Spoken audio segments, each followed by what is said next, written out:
Hello friends, welcome to my channel. Today మనం 9th మే 2025కి సంబంధించిన important current అఫైర్స్ని ఈ వీడియోలో డిస్కస్ చేద్దాము. మా ఛానల్ని కనుక ఫస్ట్ టైం చూస్తున్న వాళ్ళు ఉంటే లైక్ చేసి సబ్స్క్రైబ్ చేసుకోండి. డైలీ కరెంట్ అఫైర్స్కి సంబంధించిన వీడియోస్ అప్లోడ్ చేయడం జరుగుతుంది. చూడని వాళ్ళు ఉంటే కనుక మన ఛానల్లో ప్లేలిస్ట్లో అన్ని డేస్కి సంబంధించిన జనవరి మంత్ నుంచి కరెంట్ అఫైర్స్ వీడియోస్ ఉన్నాయి, చూడండి. టుడే ఫస్ట్ టాపిక్ కనుక చూసినట్లయితే మే 9న గోపాలకృష్ణ గోఖలే జయంతి. భారత స్వాతంత్రోద్యమంలో మితవాద నాయకుడిగా పేరొందిన గోపాలకృష్ణ గోఖలే 1866 మే 9న మహారాష్ట్రలోని రత్నగిరి జిల్లా కోట్లూక్లో జన్మించడం జరిగింది. మోడర్న్ ఇండియన్ హిస్టరీలో అతివాదులు మితవాదులు అనే టాపిక్ చాలా ఇంపార్టెంట్. అందులో మితవాదులలో గోపాలకృష్ణ గోఖలేకి సంబంధించి చాలా ఇంపార్టెంట్, చూసుకోండి. సో మహాత్మా గాంధీకి ఇతను రాజకీయ గురువు అలాగే మహారాష్ట్ర సోక్రటీస్గా పేరు పొందడం జరిగింది. 1911లో నాగపూర్లో ది హితవాద అనే ఆంగ్ల వారపత్రికను ప్రారంభించారు. గాంధీజీ గోఖలేను పవిత్రమైన గంగానది లాంటివాడని, బాలగంగాధర్ తిలక్ భారతదేశ వజ్రంగా పేర్కొనడం జరిగింది. 1915 ఫిబ్రవరి 19న బొంబాయిలో మరణించారు గోపాలకృష్ణ గోఖలే. అలాగే నెక్స్ట్ టాపిక్ కనుక చూసినట్లయితే 14వ పోప్గా రాబర్ట్ ప్రివోస్ట్. అమెరికాకు చెందిన 69 ఏండ్ల రాబర్ట్ ప్రివోస్ట్ను తదుపరి పోప్గా ఎన్నుకున్నట్లు వాటికన్ వర్గాలు ప్రకటించాయి. పోప్గా ఒక అమెరికన్ ఎన్నిక కావడం ఇదే మొదటిసారి. రాబర్ట్ ప్రివోస్ట్ను ఇకపై 14వ పోప్ లియోగా వ్యవహరిస్తారు. సో ఇటీవలే చూసాము, పోప్ చనిపోవడం జరిగింది. సో 14వ పోప్గా రాబర్ట్ ప్రివోస్ట్ను ఎన్నుకోవడం జరిగింది. ఇతను అమెరికాకు చెందిన వ్యక్తి. అలాగే నెక్స్ట్ టాపిక్ కనుక చూసినట్లయితే ముంబాయిలో ఇల్లినోయి టెక్ క్యాంపస్. అమెరికాలోని షికాగోకు చెందిన ఇల్లినోయి ఇన్స్టిట్యూట్ ఆఫ్ టెక్నాలజీ భారత్లో తన క్యాంపస్ను ఏర్పాటు చేయడానికి యూనివర్సిటీ గ్రాంట్స్ కమిషన్ యూజీసీ అనుమతి ఇచ్చింది. భారత్లో క్యాంపస్ ఏర్పాటుకు అనుమతి పొందిన తొలి అమెరికా వర్సిటీగా నిలిచింది.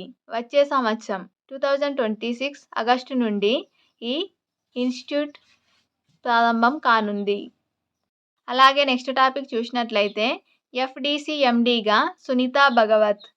అటవీ అభివృద్ధి సంస్థ ఎండీగా అదనపు సునీతా భగవత్ బాధ్యతలు స్వీకరించారు.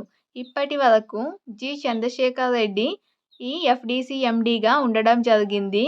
అయితే ఇటీవల చంద్రశేఖర్ రెడ్డిని సీఎం ముఖ్య కార్యదర్శిగా నియమించడంతో సునీతా భగవత్కు పూర్తిగా అదనపు బాధ్యతలు రాష్ట్ర ప్రభుత్వం అప్పగించింది.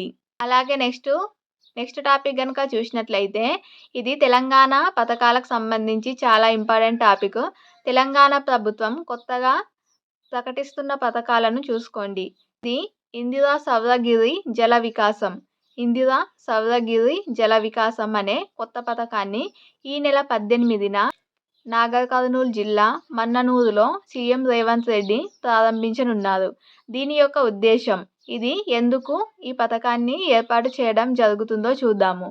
ఇది ఎందుకు అంటే గిరిజనులకు ఆర్ఓఎఫ్ఆర్ చట్టం కింద అటవీ భూములను కేటాయించడం జరిగింది. సో ఆ కేటాయించిన భూములను పూర్తి స్థాయిలో సాగులోకి తీసుకురావాలని, అలాగే వారికి ఆర్థికంగా బలోపేతం చేయాలన్న లక్ష్యంతో మొత్తం రూపాయలు 12,600 కోట్లతో ఈ పథకాన్ని చేపట్టబోతున్నాం. అలాగే వచ్చే 5 ఏళ్లలో 2.10 లక్షల మంది రైతులకు 6 లక్షల ఎకరాలలో సాగునీటిని అందించడానికి సౌరగిరి జల వికాసం పథకం ఉపయోగపడుతుంది అని ఉప ముఖ్యమంత్రి బట్టి విక్రమార్క తెలపడం జరిగింది. సో సౌరగిరి జల వికాసం అనే పథకాన్ని ఈ నెల 18న రేవంత్ రెడ్డి ప్రారంభించనున్నారు. ఎందుకోసం అంటే ఆర్ఓఎఫ్ఆర్ కింద కేటాయించిన భూములను సాగులోకి తీసుకురావాలనే లక్ష్యంతో సాగునీటిని అందించడానికి. సో మొత్తం దీనికి ఎంత ఖర్చు చేయబోతుంది అంటే 12,600 కోట్లు. ఇది గుర్తుంచుకోండి, 12,600 కోట్లు.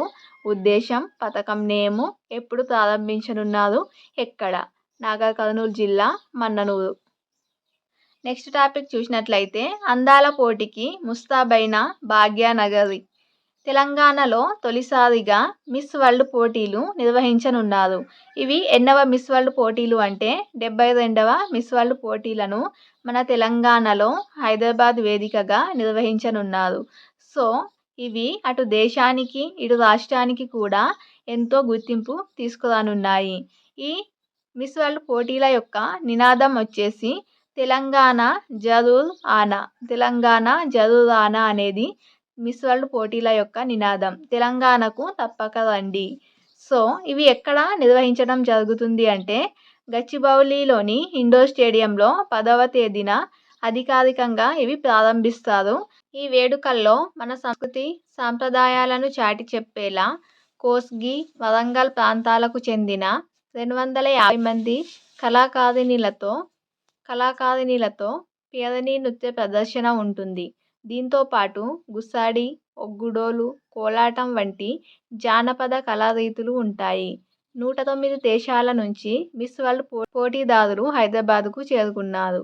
ప్రారంభ వేడుకల్లో రాష్ట్రగీతమైన జయ జయ హే తెలంగాణ ఆలపించడం జరుగుతుంది. అనంతరం మిస్ వరల్డ్ పోటీలను సీఎం రేవంత్ రెడ్డి ప్రారంభిస్తారు. ప్రపంచ అందాల పోటీలకు హైదరాబాద్ ఆతిథ్యం ఇస్తుండడం ఇదే మొదటిసారి. అయితే పుష్కర కాలం క్రితం మిస్ యూనివర్స్ ఇండియా పోటీలు ఐఎమ్ షీ అనే పేరుతో నిర్వహించడం జరిగింది. వేదిక వచ్చేసి షామీర్పేట్లోని లియోనియో రిసార్ట్ వేదికగా. ఇది ఫ్రెండ్స్ టుడే 9th May 2025కి సంబంధించిన important current affairs video. Video నచ్చినట్లయితే లైక్ చేసి ఛానల్ని ఫస్ట్ టైం చూస్తే సబ్స్క్రైబ్ చేసుకోండి. అలాగే వీడియో కింద డిస్క్రిప్షన్లో మన టెలిగ్రామ్ ఛానల్ లింక్ ఉంటుంది. అందులో కూడా జాయిన్ అవ్వండి. ఇంపార్టెంట్ కంటెంట్ అందించడం జరుగుతుంది. Thank you.